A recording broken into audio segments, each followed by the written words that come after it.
This movie has mended countless couples' rifts. Even those on the verge of separation will reconcile after watching it. What's the difference between dating for 6 years and getting married?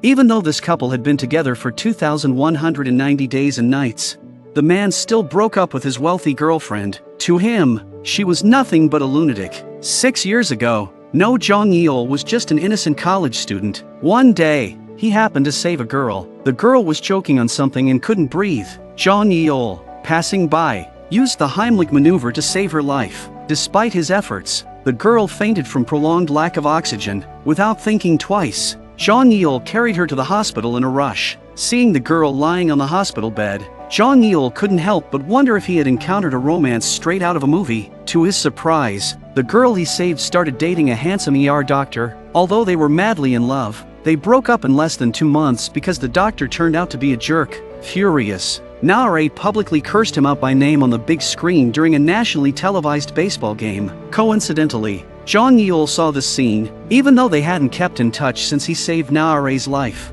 he immediately recognized her. After the game, Na-rae missed her bus and was standing in the rain, heartbroken from her failed relationship. She wondered when she would meet the man who would be good to her for life. At that moment, a blue umbrella appeared over her head. She turned around and saw Jong-yeol, who now looked like a hero riding a rainbow to rescue her. He radiated a warm, bright light that instantly illuminated Na-rae's world. However, Na-rae didn't recognize Jong-yeol because she was drunk the night he saved her, and Jong-yeol had quietly left after seeing her flirt with the doctor. So, Na-rae had little recollection of Jong-yeol. They stared at each other for a while, and Na-rae finally started to recall some memories of Jong-yeol. Jong-yeol called a friend to drive Na-rae home. Na-rae sat in the back seat, and they hardly spoke during the ride. On the surface, Na-rae appeared indifferent, but she actually liked Jong-yeol a lot. She pretended not to be interested because she was afraid Jong-yeol might be another jerk. So, she tried hard to hide her feelings for him. At that moment, the shy Jong-yeol handed Na-rae a baseball. 남자들은 이런 거 되게 좋아하더라.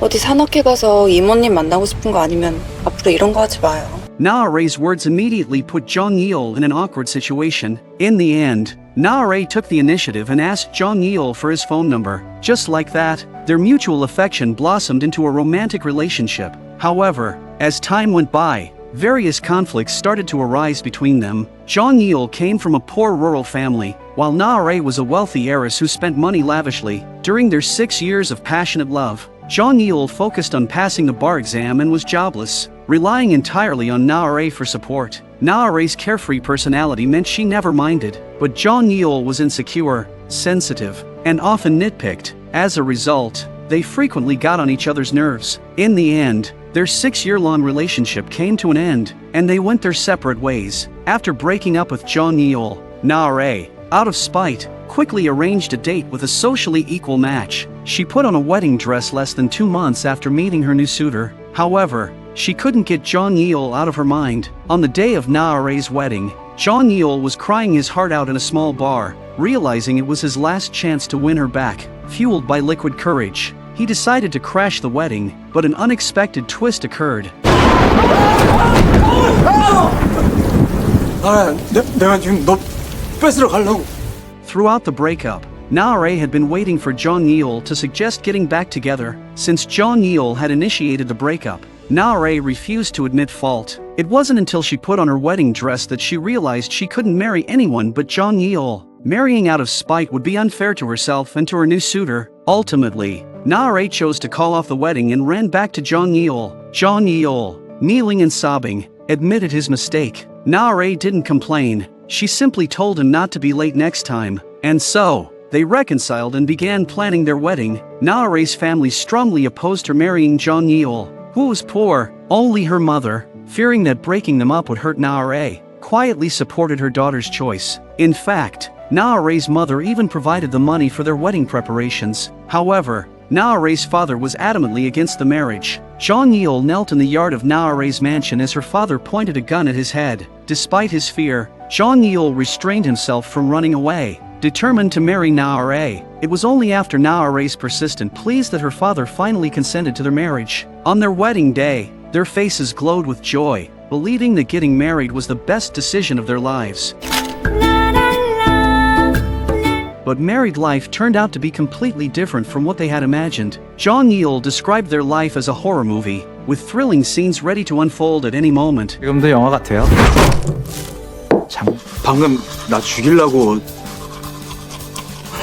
Their home was a chaotic mess, and the initial sweetness between them had vanished. They even began to harbor feelings of mutual resentment. The problems between them had already started during the wedding preparations. Jong Il constantly complained that their 100 square meter apartment was too large, insisting that a one-bedroom unit was sufficient for them. These remarks stemmed from his bruised ego, as the spacious apartment was a wedding gift from Naore's parents. Although the property was in Naore's name, she never once mentioned Jong Il's inability to afford a home. To her, as long as they were together, it didn't matter who paid for what. However, Naore's family's generosity only heightened Jong Il's sense of inadequacy. He felt like a worthless freeloader, a feeling he despised. In an attempt to reclaim his dignity, he started giving Naore's mother money every month after their marriage, hoping to prove he wasn't a parasite. This insecurity irritated Naore greatly. Their conflicts extended beyond this. Naore loved pasta, while Jong Il preferred Korean bibimbap. It wasn't just that he enjoyed bibimbap,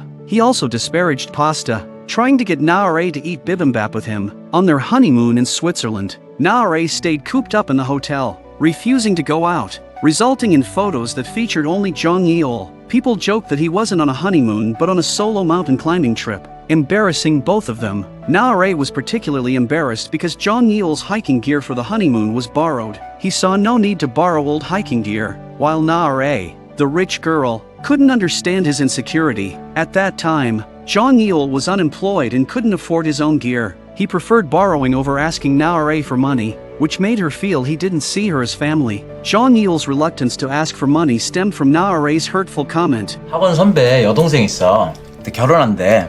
나 축의금 해야 되는데 10만 원만. 무슨 학원 선배 여동생 결혼까지 챙겨, 백수가. You don't have a job, which deeply wounded his pride. Jong Il stormed off in anger, leaving Naore utterly confused about what had upset him. From that day on, Jong Il's passive-aggressive behavior began, driving Naore to the brink of madness. 그 어머님 생신 선물 뭐 해드릴까? 용돈으로 드리는 게 낫나? 그런 건 버는 분이 알아서. 백수가 뭘 알겠어. 백수는 아무것도 몰라. 백수잖아. 제발 그만 좀 하라고! 너네 백수! She never imagined he could be so sensitive and petty. Naore's comment about not needing to give a wedding gift because he didn't have a job was meant with no malice. As his wife, she felt it was her duty to advise him not to waste money out of pride. After all, what did her senior's cousin's wedding have to do with him? He didn't even know them. But Jong Il didn't understand her intention. All he heard was her complaining about his unemployment. It was both frustrating and laughable to Naore. Jong Il believed that Naore, born with a silver spoon, couldn't comprehend the world of the poor. Naore thought that everyone should acknowledge and respect their differences. What infuriated her more was that it wasn't just Jong Il who refused to acknowledge their differences. His parents were the same. Jong Il's mother, in particular, had a habit of saying something that really irked Naore. 너 집은 부자라 갖고 이런 거 안 해봤지? One day, Naore used a bit more dish soap while washing dishes, and her mother-in-law immediately started a public reprimand in front of the whole family. Naore's household was like that. Using a few extra drops of dish soap and a bit more water was no big deal, but to Jong Il's family, she became the wasteful wife who didn't know how to manage a household, making her feel deeply wronged. Jong Il, however, couldn't understand her distress at all. He sided with his mother, believing she was right. Jong Il, with his OCD, couldn't stand Naore's habits of avoiding baths and constant drinking. One night, Naore came home drunk, unbathed for days, and tried to get intimate with Jong Il. Despite their mutual disgust reaching new heights, they still chose to stay together. However, what happened next pushed Jong Il to the brink. After marriage, he was diligently studying for his bar exam but always ended up with severe anxiety-induced stomach issues, leading to poor performance. For 6 years, this pattern continued, preventing him from becoming a lawyer. The night before another crucial exam, Naore, drunk, made it impossible for him to sleep. Frustrated, Jong Il retreated to the study. The next morning, as he prepared to leave for the exam, he found the living room filled with smoke. A pot on the kitchen stove was burning, emitting thick black smoke. while Na-rae lay passed out on the sofa. After extinguishing the fire, Jong Yeol's disappointment reached its peak. He decided to leave Na-rae for good. This time, he passed the exam and became a lawyer. With a steady income, he immediately filed for divorce. Na-rae agreed wholeheartedly, as the marriage had also caused her immense pain. Eager to finalize the divorce, they were informed by the court that there was a mandatory 30-day cooling-off period, meaning they had to tolerate each other for another month. On the way back, Na-rae asked Jong Yeol if he still liked her, hinting that she didn't want the marriage to end. Jong Yeol refused to answer, mockingly mimicking her, which led to a heated argument. Although they weren't in any immediate danger, they both coincidentally lost their memories.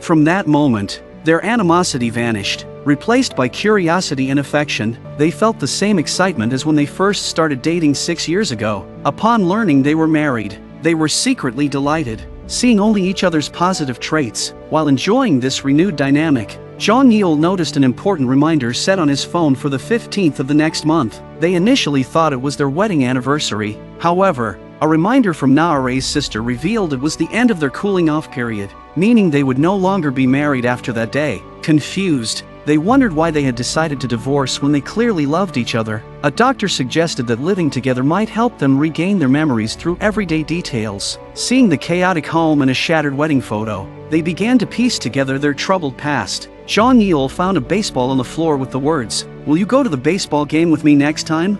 This was the note he wrote for their first date. However, it didn't trigger any memories. Jong Yeol and Na-rae spent an entire day cleaning their home until it was spotless. That evening, as they sat down to eat familiar foods, they still couldn't recall anything, despite Na-rae's younger sister vividly describing their constant arguments before the accident. Their home remained a mystery to them. The next day, with the help of a hypnotist, fragments of their memories began to return. Jong Yeol remembered their terrifying car accident and the kitchen fire. Na-rae also recalled the kitchen fire. She had been worried about Jong Yeol's anxiety-induced stomach issues ruining his exam. So that day, she had forced herself to wake up early despite being drunk to make Korean porridge to soothe his stomach. However, she had passed out on the sofa, leaving the pot on the stove. Na-rae got drunk because she was out earning money to support the family. When Jong Yeol woke up to a smoke-filled house, he didn't realize that the burning pot was a testament to Na-rae's deep love for him. This misunderstanding created a rift between them. Upon waking from hypnosis, Jong Yeol held Na-rae's hand and apologized. The lost memories gave them a fresh perspective on their relationship. In the following days, they exchanged loving glances. Feeling a spark with every look, they decided to stop searching for the lost memories and start anew. They dated, slept, and did fun activities together. They no longer argued about whether to eat pasta or bibimbap. Instead, they ordered both, embracing mutual respect like new lovers. Their life felt romantically fresh. However, Na-rae's mother planned to send her abroad for studies after the divorce. Knowing the fresh feelings would fade, and the old conflicts would resurface, she had seen Na-rae suffer and didn't want her to endure it again. Na-rae, aware of her mother's love, was unwilling to leave Jong Yeol, just as she had insisted on marrying him despite everything. At this critical moment, Jong Yeol had an accidental fall that restored his memory, but he kept this a secret. However, Na-rae saw through everything at once because she detected the disdain in Jong Yeol's eyes. Since that was the case, there was no reason for her to stay. Given how much he despised her, whether for his sake or her own, Na-rae had plenty of reasons to leave. With her mother's support, Na-rae prepared to go abroad. Before her flight, Jong Yeol couldn't resist rushing to the airport. Realizing he couldn't live without her, he spoke long and heartfelt words, but Na-rae, with her headphones on, didn't hear a thing. Yet, seeing the love in his eyes, she decided to stay, just because of the tenderness in Jong Yeol's eyes and the sincerity in his voice. In the end, they reconciled. Living together isn't easy, but it's not complicated either. Sweet moments come with arguments and irritations. When bad memories outweigh the good, many consider ending the relationship, but by letting go of prejudices and looking deeper, they rediscovered each other's true selves. Although Na-rae might be clumsy, she was earnest in everything she did. Jong Yeol might lack romantic gestures, but he was always by her side. Focusing on flaws blinds us to virtues, but But appreciating each other's strengths fosters affection. Living together isn't difficult when we view each other with fresh eyes. Forgetting the unpleasant moments can lead to a life filled with joy and happiness. And so, today's story ends. May everyone watching always have smiles and endless happiness.